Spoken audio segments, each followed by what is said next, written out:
think I got it. Okay. Oh no. That was really loud. Okay, no more doing that.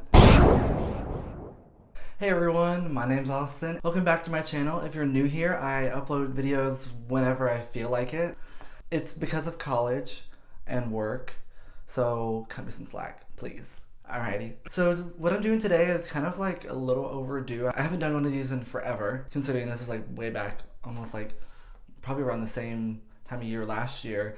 I mean, obviously I acquired more books, but I feel like I bought them so long ago that it doesn't matter anymore. I think with the stack that I have today, that's plenty to show, because they're still relatively new. I've only read like one of them. First, I'm gonna go through the books that I actually purchased in December and probably like early November.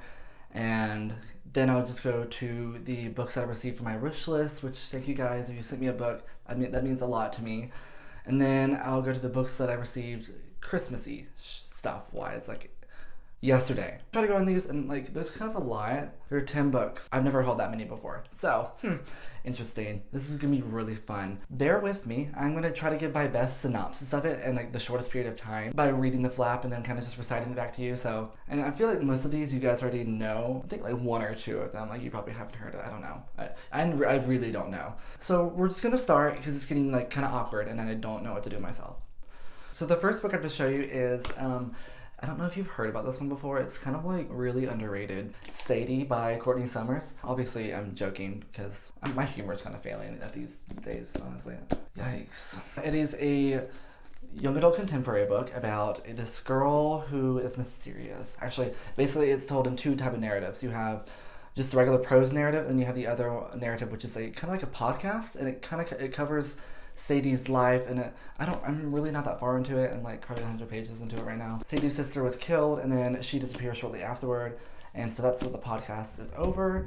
And then we follow Sadie herself, like every other chapter. So you have the podcast chapter, and then you have Sadie chapter. So yeah, pretty cool. I'm really excited to finish it. It's kind of putting me in a reading slump right now because I'm just like not used to reading contemporary right now. I'm just used to reading fantasy, so I'm like, I will get through it. I gotta just motivate myself to read because it's just getting really bad and I don't really know what to do myself. The next book I have to show you guys is one I've already read and I really enjoyed. I was gonna do a video on it, but when I was editing it, I was like,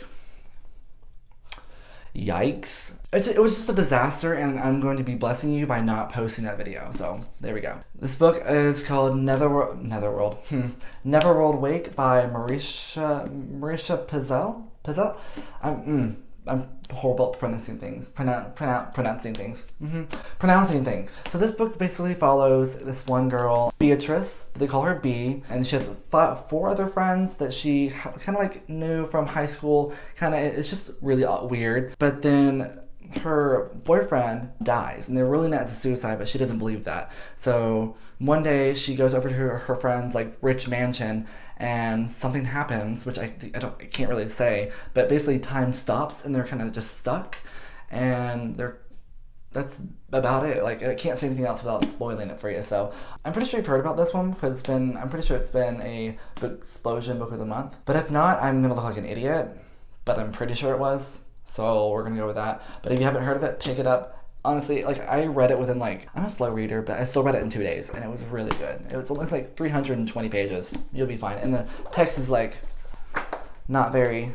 It's kind of just probably a generic 80,000 word novel, 70,000, whatever. Now I'm really excited about this next book because I've heard a lot of things about it, and I've never like really read some like kind of queer fantasy before. I mean, they've had queer themes before, but not like a protagonist was like queer or gay or whatever. This one is, I feel like now it's pretty obvious. It is Black Wings Beating by Alex London. This cover is gorgeous. Like, oh my god. It's like perfect emo. For real though. I haven't like looked at the, ooh, pretty nifty, but a little embossed, I almost said eagle. It's definitely either a crow or a raven. I'm sure I'll find that out in the book, but I don't really know right now. So the synopsis is kind of ambiguous, I feel like, or I'm just kind of dense. Like that's honestly like not new. Basically, it follows these two twins. One, Bryson is a falconer, and Kylie, oh my god, did I get that right again?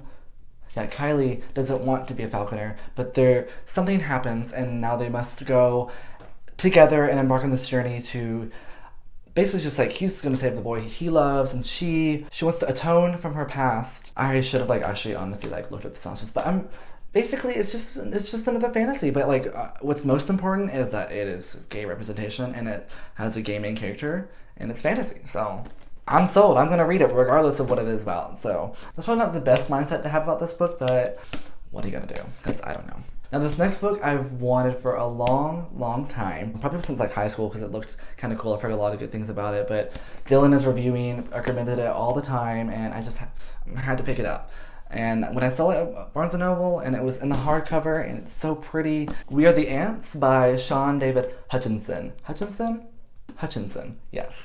Basically, the world's gonna end, and this kid named Henry Denton, the aliens themselves are offering him in with 144 days to make a decision whether to end the world or not. It sounds bizarre. It sounds honestly really, I don't understand. I don't really know what to expect from this book. Words are kind of small or kind of big, so it shouldn't take me too long to read it. Like I've heard like a lot of good things about the author, and since Dylan said that was really good and like loves it to death, like and it's gay, like I feel like I have to.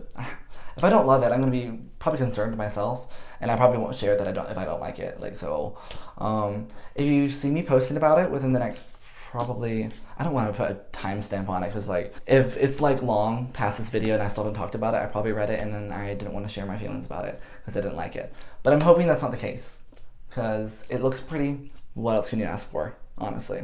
This is the last one that I bought myself because I have a problem. I'm sure we all have a problem when we just walk into Barnes & Noble or go on Amazon. There's freaking deals. Like Sadie was, during Black Friday, Sadie was $5. Like, the free shipping and everything. I'm like, I can't just turn that down. It's typically like $15. What do you mean? So I had to buy it. Oops, I guess. Like, whatever. This is the last one that I bought within this past 2 months. And I'm kind of like really excited about it because I just walked in the store and I saw that it was a signed copy. When there's signed copies and it's by authors that I like, I need to have it. It is A Very Large Expansive Sea by Takao Mafi. I'm really excited about this one, honestly. I've heard mixed things about it, really. Not really sure why. Like, I've just heard that it was okay. But the premise sounds amazing. It's basically follows this girl, Shirin, but it follows her life. She's a Muslim girl, and it's a year after 9/11 happened, and it's just her going through life and discovering love, and basically kind of just encountering xenophobia and all that kind of stuff. Like, this is a book that like is well needed, especially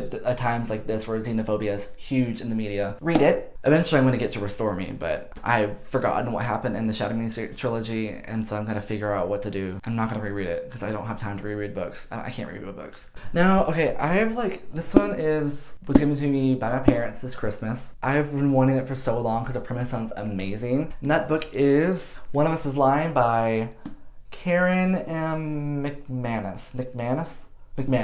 Karen M. McManus. The cover is beautiful. I love the embossed and the glossy kind of. I used to know what it was called, but ever since my internship ended, I completely forgot what it's called. Best at describing things, that's me. It's about these 5 students that are in like detention, and then all of a sudden, one of them dies. Casual, you know, whatever. What I'm gauging from it is that it's a Breakfast Club gone bad. I'm excited for it because I love The Breakfast Club. It's an amazing movie. Now, this is the last book that my parents got me for Christmas, and it's actually a book that I got Whitney from Witty Novels, and I wasn't expecting it. Like, I had just put it in my wish list like a day before I sent it to my parents. But it is Far from the Tree by Robin Benway. Yep, Benway, got it right. Yep. I'm upset with Amazon because they shipped it and it's like wrinkled and broken, and then like I could honestly so that's cool. My phone literally just fell from my light. I love it. Life is amazing. But what I was saying is that like I could have returned this, but the more I just look at it, the more it just reminds me of how funny it was when I opened it, and I was like, oh my god, I'm so sorry. Like, I opened it and it like had caught and then it ripped, and I was like, I could return it and get like a pretty dust jacket, but honestly, like it adds character, and it makes me, when I look at it, it makes me laugh and remember Christmas, so I'm gonna keep it. Also, like, what I've noticed is like the spine looks just like What If It's Us. Like, same color and everything, almost the same font. Basically, this is about 3 family members, Grace, Maya, and Joaquin. Believe they grew up apart and then now they're realizing that they're siblings, so we're just like intertwining these 3 stories. And I like when books do that. Like, for example, I Give You This One, like it did that. One was in the past and one was in the present. I'm excited to see how Robin Benway is going to tie in everything, because it sounds really good, and the cover is beautiful. Like, honestly, like cover goals in the future, like. Now this next book I got was from Whitney, from Whitney Novels, and really surprising. Like, honestly, like, I didn't think I was gonna get it, because it's, I don't know. The books that I like want the most, I feel like I'm not gonna get, and then I get them. I'm not bragging or anything. Everyone's been raving about this book. I remember when it came out, and I was like, I don't get it. Like, why are there 2 different covers at Barnes & Noble? Like, one's white, one's black. I don't understand. I'm not understanding these jokes on Twitter. Like, you guys will be making jokes about Cardan and Jude, and I'm like, who are these people? Like, I thought Jude was like a guy, but apparently it's a girl. And Cardan, I didn't know who that existed until like recently. But that book is The Cruel Prince by Holly Black. The cover's pretty. I like the Wicked King cover better, because this one, like, I'm like, why is there a June bug? Like, why is it just chilling? Like, is there a significance to that? Also, this crown looks stupid. It's still pretty regardless, and it's not very long. It's probably like 354 pages. I still have Whitney's note in here because I don't want to get rid of it because it's cute. And they didn't give me a small note. Like, they gave me a whole ass, like, freaking invoice. Like, but it's fine. Whatever. And it shows me Whitney's address too. Like, so. But yeah, it's fine. I'm really excited about reading this. I should probably describe it. Basically, Jude was 7 when her parents were murdered, and she and her 2 sisters were stolen away to live in the treacherous high court of Fairy. 10 years later, Jude wants nothing more than to belong here despite her mortality. But many of the Fae despise humans. Gross. Especially Prince Cardan, the youngest and the wickedest son of the High King. So, forbidden romance, probably. I've heard mixed things about this. I'm, like, really kind of iffy on it, too, because Rocky from Blonde with the Book, she said that she didn't like it, and some people were saying that they didn't like it either, and I'm like, I don't know how to feel. So I'm just gonna, like, set it down for a second and probably pick some other books up and then get to it, so I have, like, a clean slate, because I don't want to go into it being like, this is gonna be terrible. So, because I typically am like that, and that's really bad for books, in my experience, honestly, because I don't want to suffer.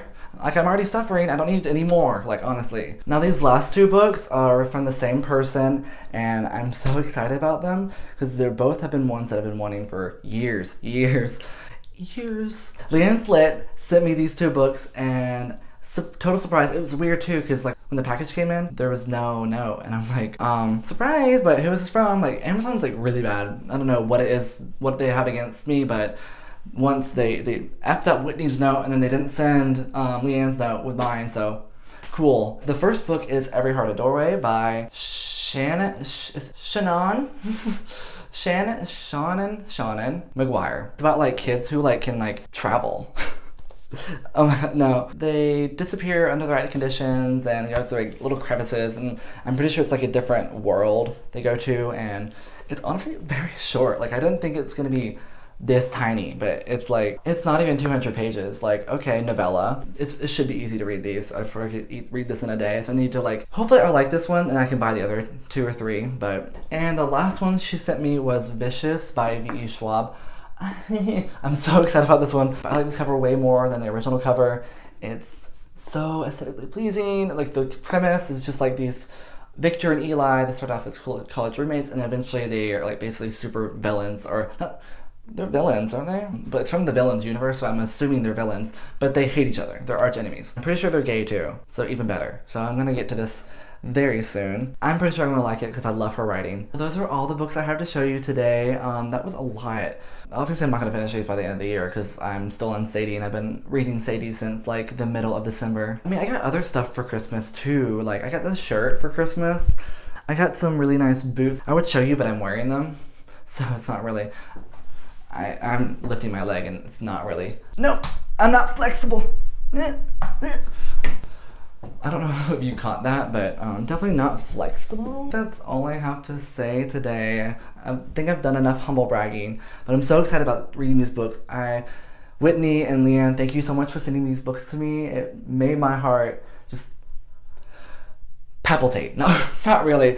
But it made my heart feel full. It was really kind of them to send me that, and it means a lot to me. But thank you guys for watching, and I guess I will see you next time, whenever that is. Hopefully I'll establish a routine, but right now I'm like, what's going on? Anyway, thanks for watching, guys. Bye.